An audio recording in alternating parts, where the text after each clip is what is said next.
Due nuovi progetti educativi in lingue furlane sono stati presentati dalle agenzie regionali per lingue furlane. Si tratta di Inumaruz, un cartone animato prodotto in tale Ream Unit per facilitare l'apprendimento delle matematiche, e di Sultroi Descontis Videoflabis Furlanis, Tredis Videoflabis Originals in Marilenghe. Tutti i due prodotti saranno latti dentro in trasmissioni televisive man in onde su Telefriuli. A presentaio all'estate il presidente de Arlef, Eros Cisirino. Sintinlu.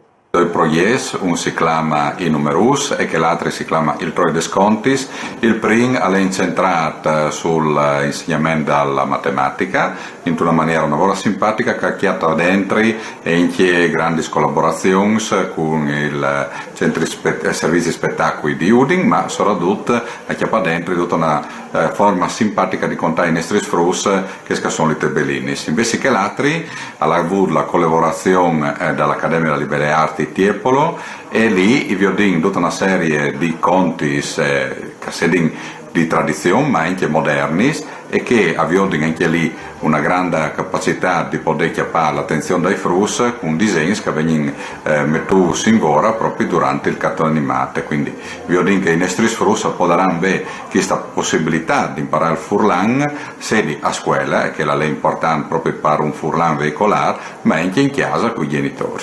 Noi abbiamo la grande ambizione, insomma, di poter portare i nostri frus a un bilinguismo che sia assolutamente parificato con la lingua italiana, ma anche con altre lingue europee.